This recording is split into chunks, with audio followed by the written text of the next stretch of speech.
Hi, Ted. You've been with Ricca since 2015 and bring over 35 years of experience in food service design. What first drew you to the food service design field, and what makes food service consulting a great job? Well, to be honest with you, it was not a strategic plan for me. It was more of a need. I was going to school and got poor real quick and needed to find a job. So I started sending out resumes to everybody that was posting for an engineering position. And one of the companies that I happened to send it to was a company owned by Sunbeam, the bread manufacturer. And they responded, and I went and interviewed with them, and they offered me a job on the spot. So um, they were a dealer fabricator in Dallas, and I had no idea anybody did this kind of work. And I've been in it ever since. So it was What's just more of happenstance than anything. what's made you stay? Oh, I love the industry. I love the work. It's very unique. I haven't, besides the people that are in the industry, I haven't met anybody else that kind of knows what we do. And everybody I talk to, the first thing they say is, I didn't realize somebody did that.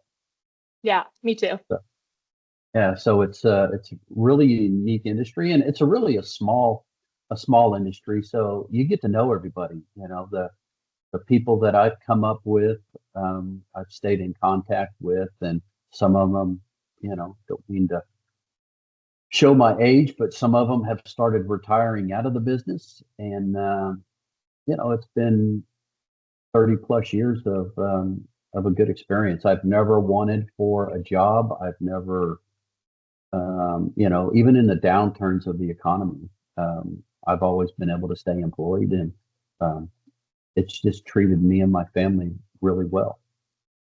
I understand that. I get that. I think it's like you said, a industry that's not really well known. So being able to speak about it is always a great opportunity to advocate for it.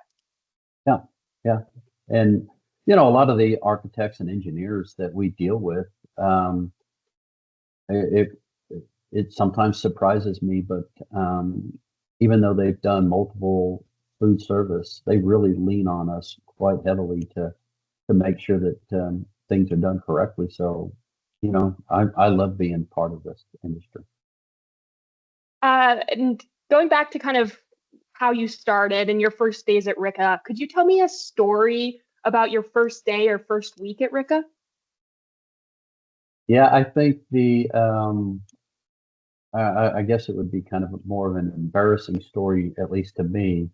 Um, when I first started, Kathy Seeley was the one that had approached me and had asked me to come out and talk and um see if I wanted to become part of the Ricka team. And when I first came into the older Ricka office and there in Denver, Hmm. she introduced me to a gentleman, Lenny, and I didn't know who Lenny was at the time, being that he took over the business. Anyway, Lenny invited me to breakfast, and I politely declined,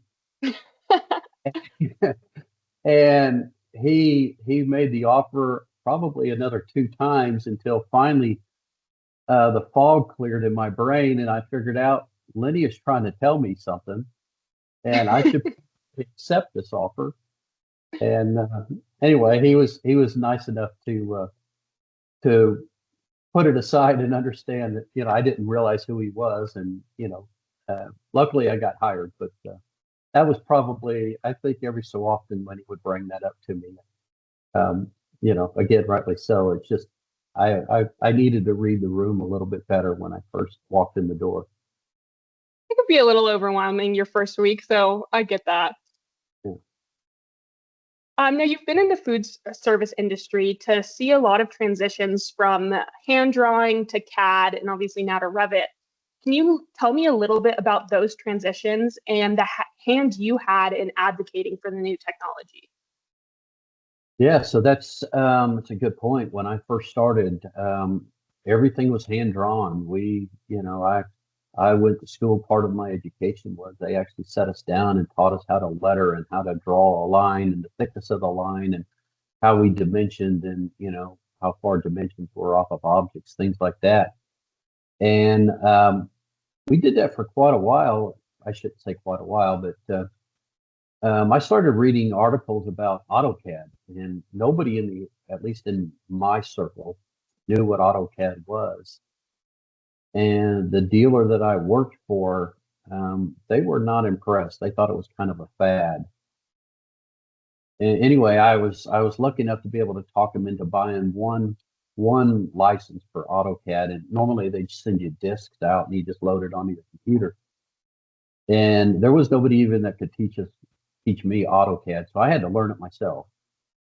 Um, so I did that, and I could see right up front where the transition was going to be, and that the industry was going that way. How did you see that?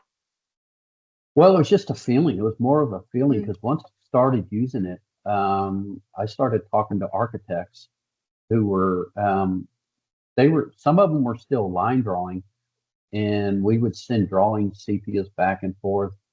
And I got to talking to some of their younger people, that at that time were my age, and they were really gung ho about it. They thought it was great, and I just always thought, man, I can't see how this technology is not going to play into our industry.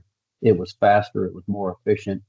What um, the old saying used to be: you never draw more in the first half of the day than you can erase in the second half.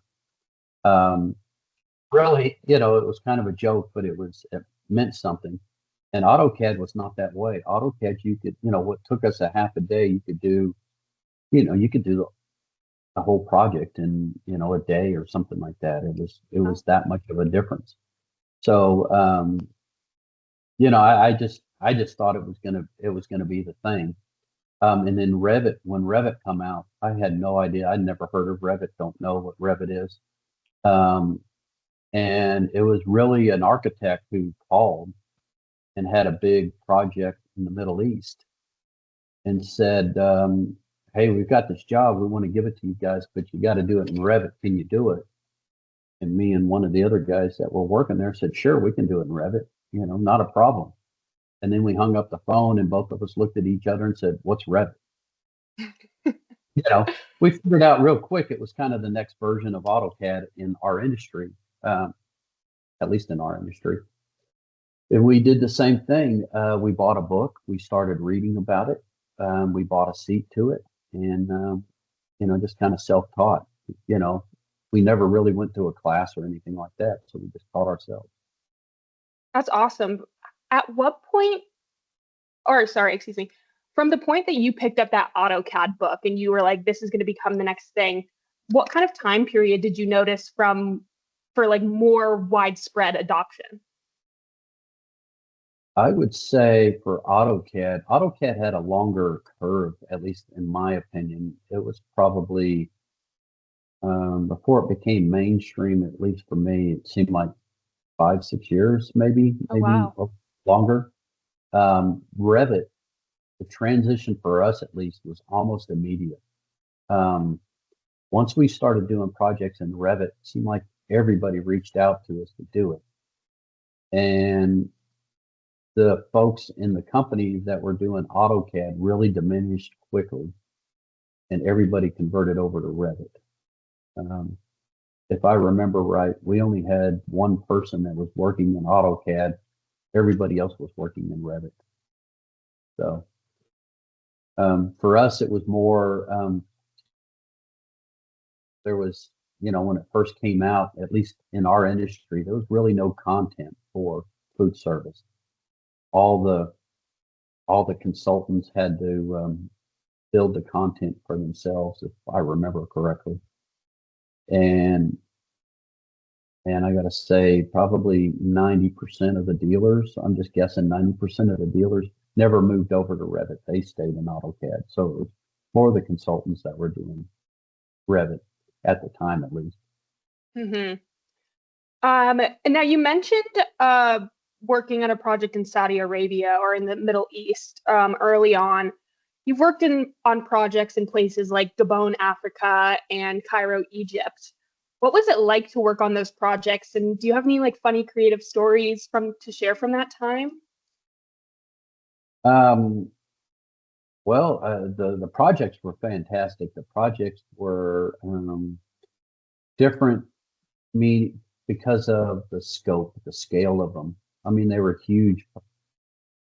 Um, the one that jumps out at me was one in Riyadh, where it was a university for 40,000 uh, female students, Oh, and it was basically from a sand dune or from a patch of sand to a complete university.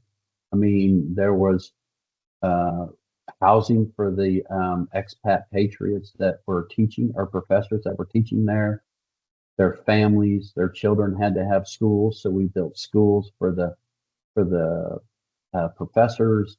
There was hospitals there. There were libraries. I mean, it was just a massive project. And I just found that most of those projects were of that scale, and just dealing with the way other cultures deal with food service is always very interesting.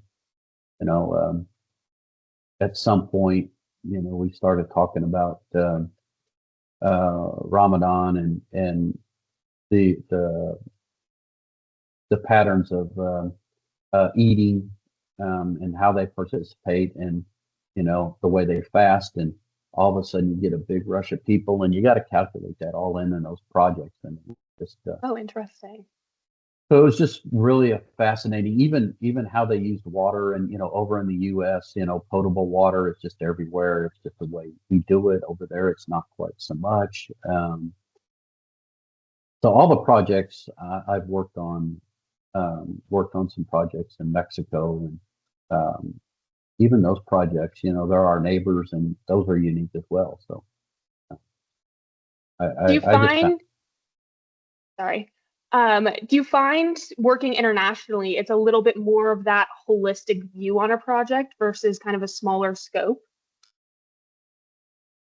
um, no, it's just Nice. being a US based consultant. The issue is, though, is, sometimes we get kind of uh, tunnel vision on how we do things. And we'll talk to a particular manufacturer, and sometimes they can export their equipment there. They can, wherever it happens to be coming from. It doesn't matter where.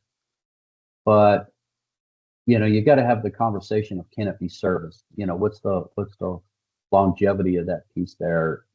Yeah, you can ship a part, but if you ship a part, is it 2 weeks? Are they down 2 weeks?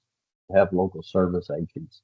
Do they know your equipment? That kind of thing. So there's just a different conversation. In the U.S., um, we just assume that all the parts, all the service agents, they're all here, Yeah. but not necessarily the case everywhere. So the conversations tend to be a little bit different.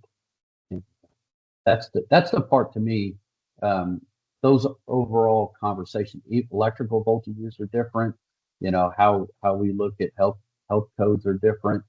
Um, there's a ton of questions that you don't normally ask when you're working on a U.S. based project, when you're a U.S. consultant. But when you're here working on something there, you have to think different. Interesting. Now, based upon, I mean, your extensive experience, what's one piece of advice that you would give someone just starting out in food service design today? Or what's one piece of advice you would give yourself starting out in food service? Um, if I had to, if I was starting all over again, I think the biggest thing was to be inquisitive. When I first started out, I started out on a drafting table, and I was doing fabrication drawings, and that's all I was doing. I was doing engineering drawings. So I was lucky enough to work for a company that built their own exhaust hoods, that did their own millwork, that did their own countertops, things like that. But I really was focused on the engineering side, right? I wasn't thinking of You know, if there was an exhaust hood, I knew how to build the exhaust hood. I drew that exhaust hood, but I wasn't thinking of the entire kitchen or anything like that. So if I had to give any myself advice, at least I would be more inquisitive, kind of look higher level, try to see everything that's going on around me, and ask more questions. I didn't do that when I think it was probably year 4 or 5 when I finally picked my head up off the drafting board and started looking at, hey, how does the food move through this kitchen, or how is it received, or how is it, after the handling and processing it, right? I didn't do that for the first few years. I was really micro focused on my part of the project. Getting that bird's eye view, I think, can help in those are the micro aspects as well. And I think that's a great point to ask the questions that allow you to have a better understanding of the project as a whole, and which in turn will make you design better down the line. Yeah, there was a time, I got to say, in the first couple of years that I really didn't know, what the project manager did, what the designer did, what, the principal did. I just knew what I did, and I just knew somebody gave me this job to do, and that's what I did and sent it out. So I was pretty uh, compartmentalized in what I was looking at, and I should have, asked more questions and looked. That's probably the biggest flaw I had when I first started out. And what kind of cued you in to start asking those questions? Was it personal interest, or was it somebody like introducing it to you? No, I mean, I was always pretty inquisitive. I always wanted to understand what I was doing. I was young. I um, didn't feel like it was quite my place to, ask those type of questions. So I was really kind of just focusing in, trying to do the best I could do at what I was doing. But I think at least I know my bosses, the project managers, the directors, they would have been much more happy if I'd asked more questions, to be honest with you.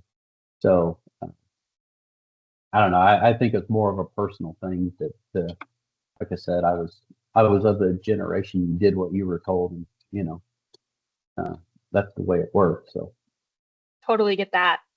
yeah. Now, out of all of the projects you have worked on, and maybe you don't need to name names, but what has been the most challenging project you've worked on? Why, and what did you learn from it?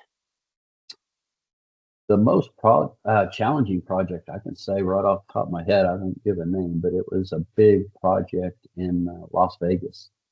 And when I came onto the project, it was a bit behind.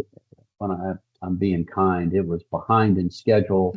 There was a lot of tension going on, a lot of finger pointing going on, and I was hired in specifically for that project to try to come in and at least on the food service side correct some things that needed to be looked at.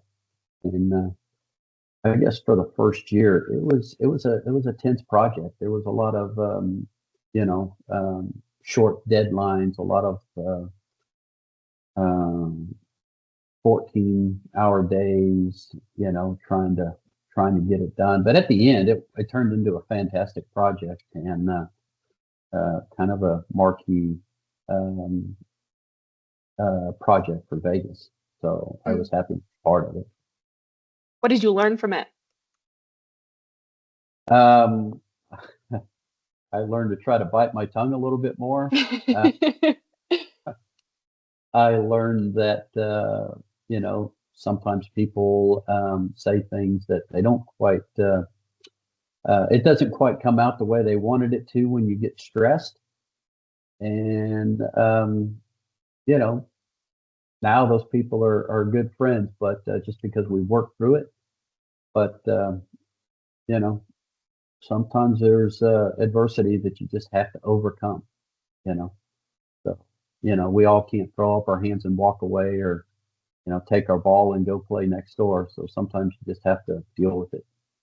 You Yeah, know, you learn to deal with people tough situations sometimes, and that's probably what I learned from that project. that's awesome. More interpersonal understanding. That's when someone's stressed, take it with a pinch of salt. keep moving forward.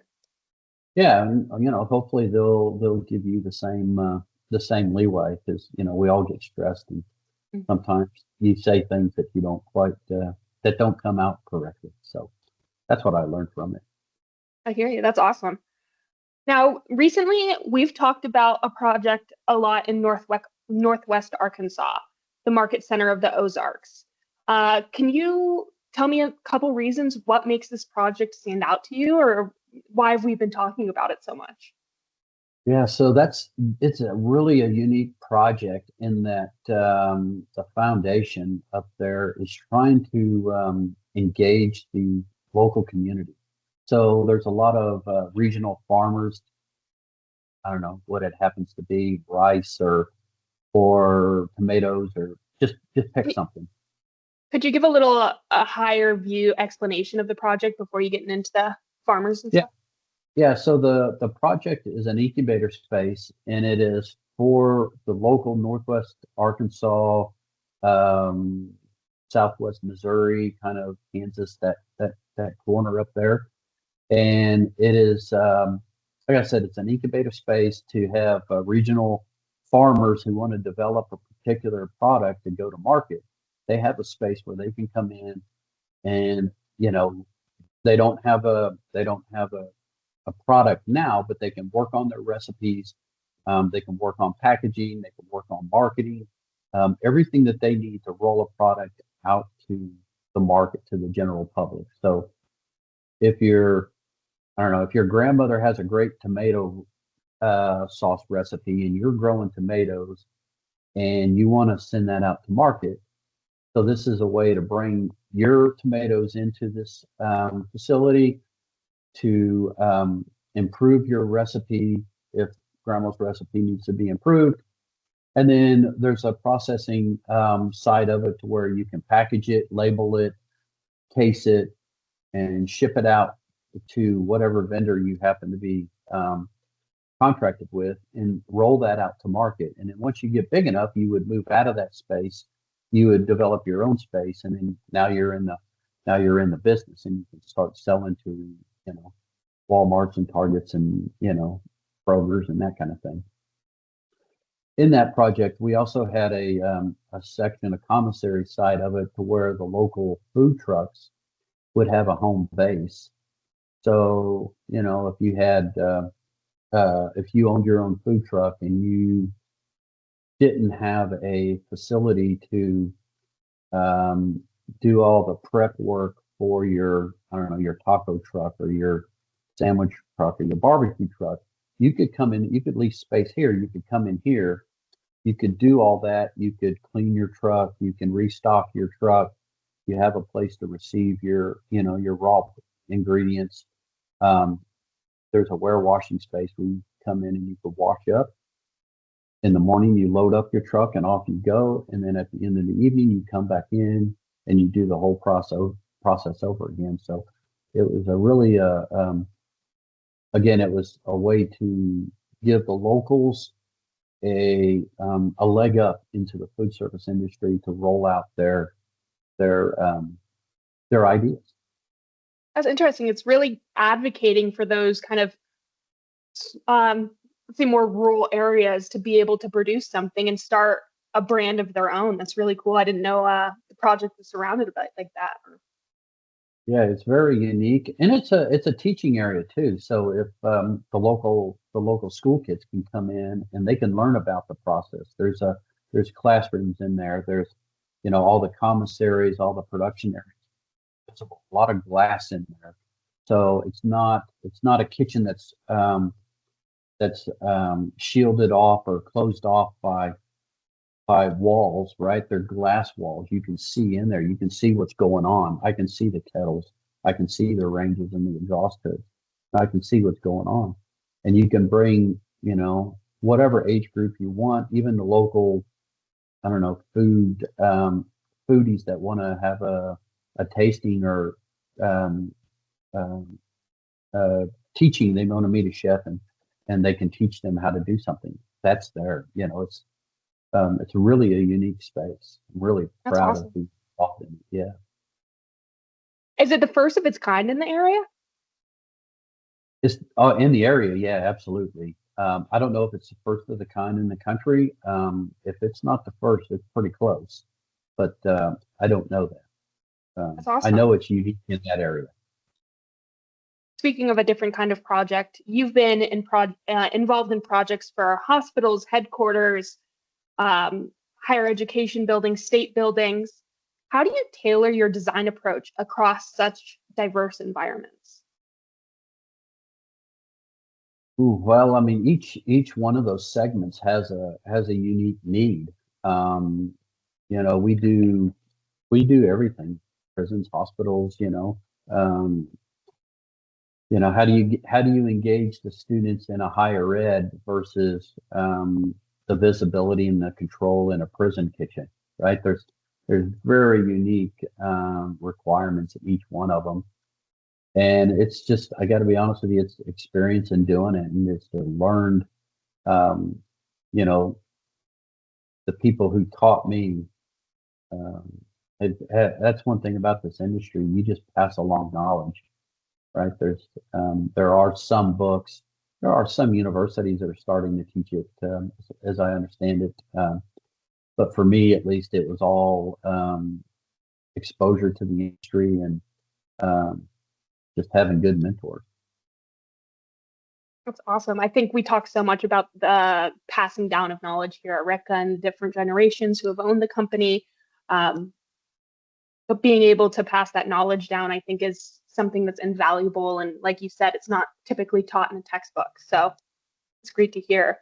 Uh, on a similar note, you have worked all over the state of Texas and are our Dallas-based Texas principal. What kind of differences do you see in projects inside of Texas and outside of Texas? Inside of Texas, I would say it's the scale of the project. Um, not to be cliche, but Texas projects seem to be bigger. More people down here. Um, we're seeing a lot of influx of out-of-state folks coming into Texas. So, hospitals, there's a lot of hospitals going on. There's a lot of technology. You see people like Starlink and Tesla and Samsung and folks like that are moving into the state that are building um, big uh, production facilities. So, um, you got to feed a lot of people really quick. Outside, I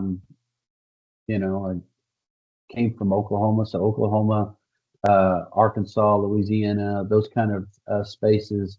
Um, the projects don't seem to be as massive, at least the ones that I've worked on, but um, they really follow along the same lines, right? It's not in this region. Similar types of projects, but just I don't know, just it just may be happenstance. But Texas, they seem to be just a little bit bigger for some reason. That's funny, and it aligns with the Texas does it bigger. Yeah. I would assume it's just because there's so much space, but Well, there is a lot of space. There's a lot of driving that goes on, but uh, just the changes that I've seen in like the Dallas Fort Worth Metroplex. Houston is huge. Seems like San Antonio and Austin are growing together, even though they have a good distance between them, but there's just so many people down there. Um, even West Texas, Midland, Odessa, you know, um, Lubbock. Those towns are. We've done a lot of work out there, and there's a lot of folks out there that you know um, are looking for the same quality of work. So yeah, it seems like Texas is growing. It seems like the food service that goes along with it is also growing to feed those folks. So yeah, it's great to see. We love the work. yeah. I don't want to get any of our competition down here, but there's a lot of work going on. Yeah. On a little bit more of a fun side, what's your favorite kind of food? And do you have any restaurant recommendations throughout Texas? So I don't have the most sophisticated palate. So, I'm not going to tell you, you know, some kind of French dish or something like that. I got to be honest with you. I love Tex-Mex. And me and my wife actually this weekend went to a restaurant, Papacitos, and I think they make one of the best chicken flautas that you can get. So I just love those things.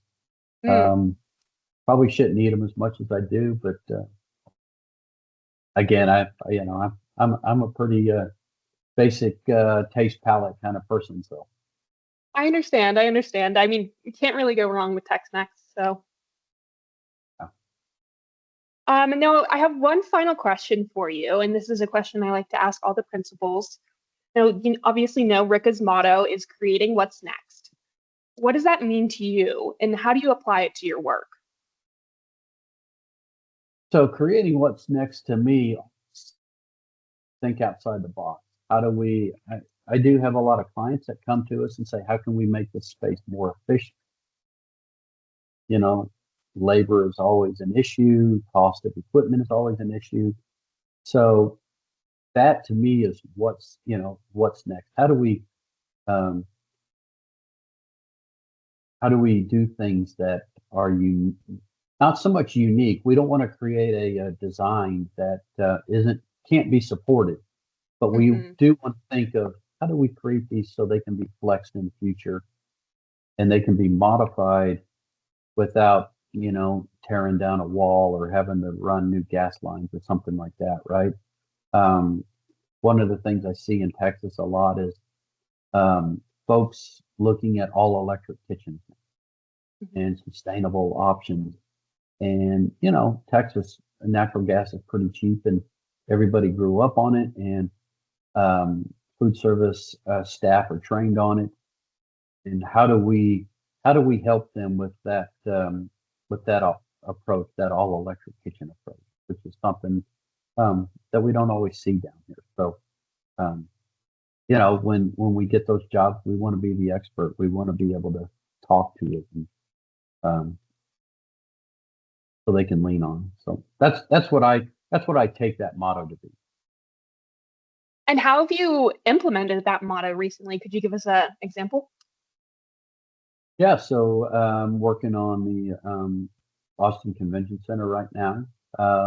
Very big project, and we're talking about how do we remove that kind of waste, that amount of waste from the building.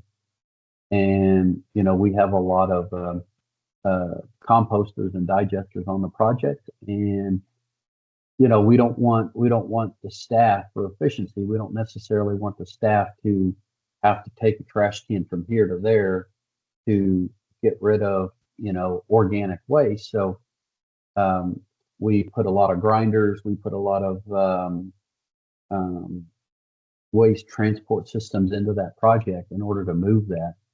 So we're looking to be efficient. We're looking to be sustainable, um, and being good to the community, right? Because we don't want to throw that organic waste into the waste stream and have to deal with it um, in a landfill or something like that. So I think that's one that's really jumped out here recently that we're working on right now. That's interesting that you're thinking of something, I mean, that someone might think is so minute as the length of time or distance someone's carrying the trash. Yeah, it's well, nowadays with the cost of labor um, and even the availability of labor, how do we eliminate not eliminate, that's probably a bad word, but how do we make do with what we have? Um, and to be able to at the end of the day, the whole thing is to give the customer, the people who come to the convention center, a more enjoyable experience. And we don't want staff pushing trash cans through public spaces or being exposed to that kind of thing. We don't want the convention center to have the reputation of filling up a landfill. So we want to address that all up front. Gotcha.